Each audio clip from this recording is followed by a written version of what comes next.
Okay, so first of all, let's review the problem I asked last week. Okay, so but I have sent the solution to you, so I think we could just check some problem which is not so easy to figure out. For example, first of all, we have two vectors in R3 space, and our goal is to find the vector projection P of x2 onto x1, and of course we still have another question. For example, find the length of x1 and x2 and the inner product of x1 and x2, and find the cosine theta for the angle theta between these two vectors, and find unit vector and the inner product of x2 and x1 over x1 is length, yeah, and so on. Okay, so and the last question is this one. For the question 1, it's the last sub question is this one. So let's check this one. So here it means that vector projection means that here we have a x2, we have a x2 vector and x1 vector here.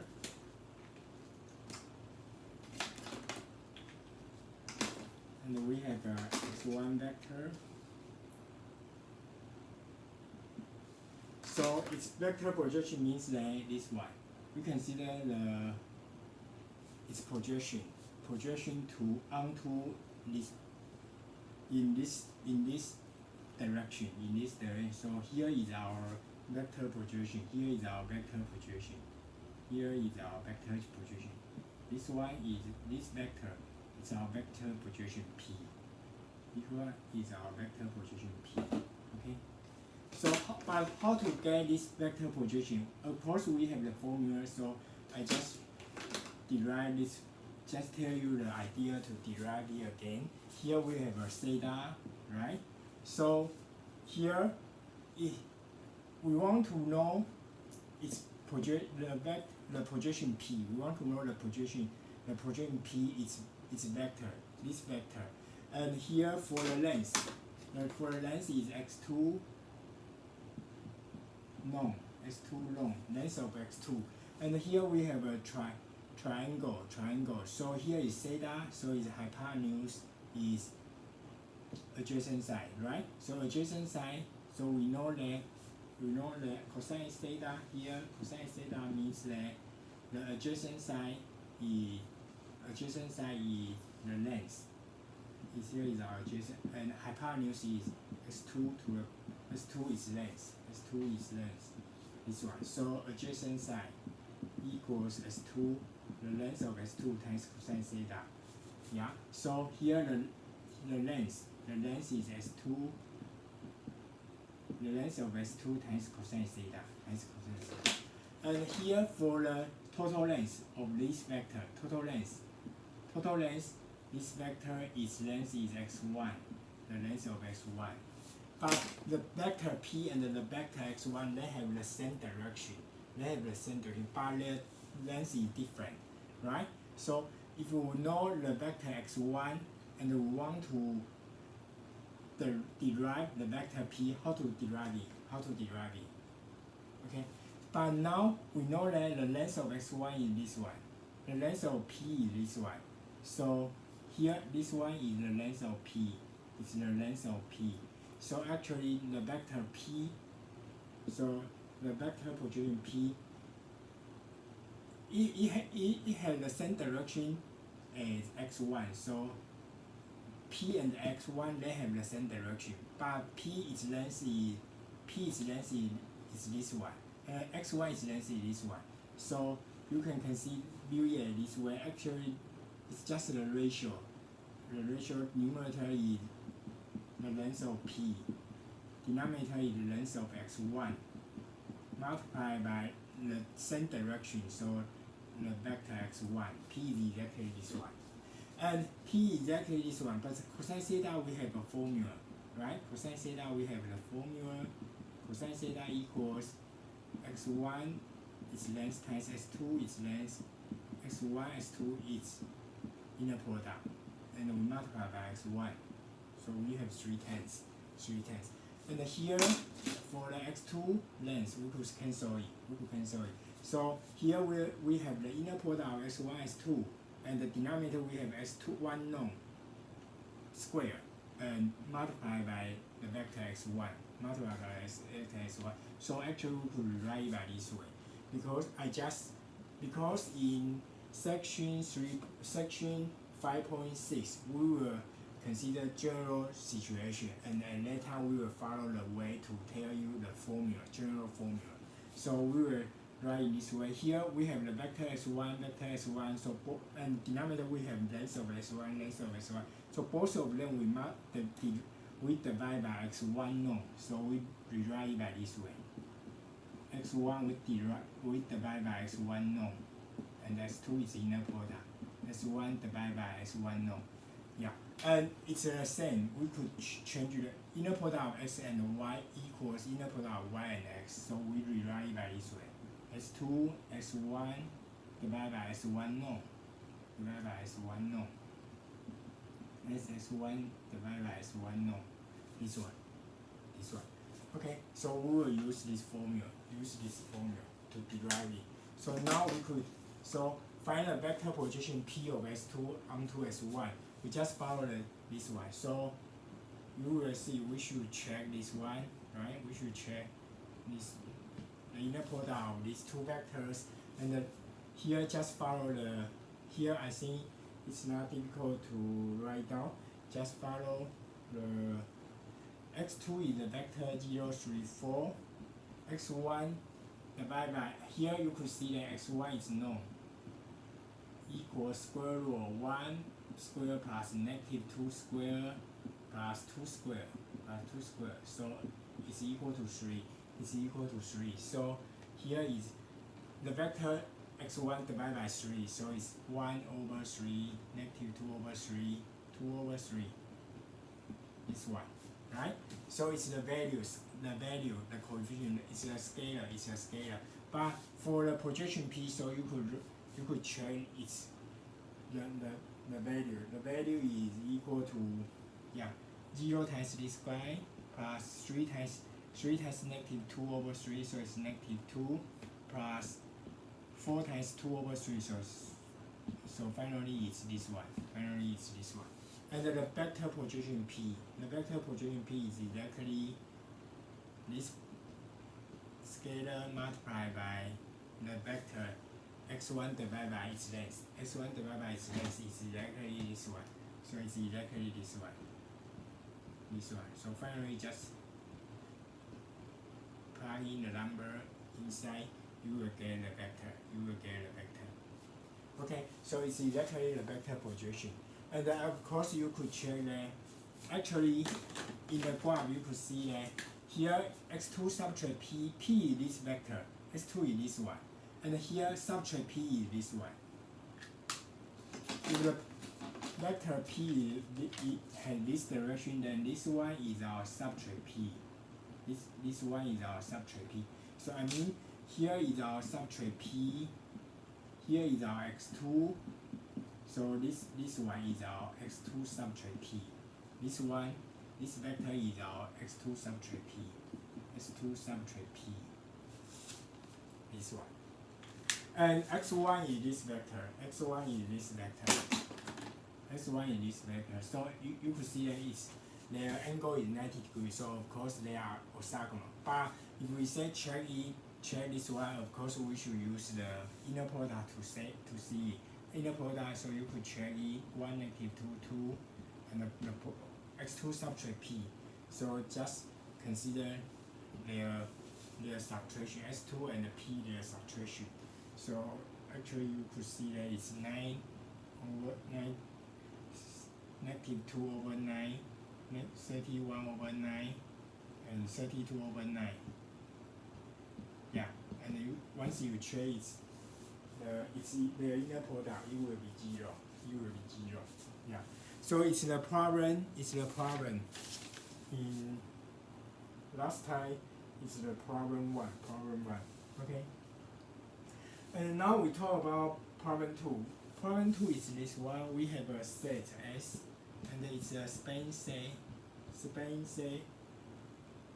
for these two vectors, 1, 1, 2, 1, 2, 1. S is here. S is a subspace. It's a subspace. It's a subspace of R3. It's a subspace of R3, and we want to find its orthogonal complement. And the second one, a basis of its orthogonal complement. Okay, so for this part, I erase E. For this part, I erase E.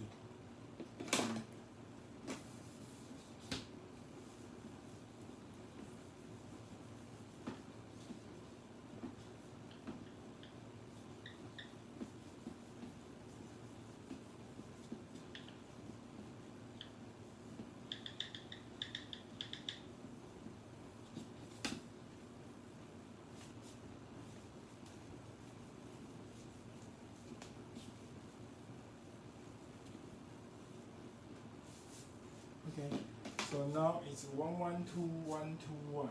Okay, so now first of all, let's see. S is a set, so we could denote by V1, V2. So S is the spanning set of these two vectors. It's a subspace of R3, and we want to find its orthogonal complement. Okay, orthogonal complement. It means the orthogonal complement. Orthogonal complement.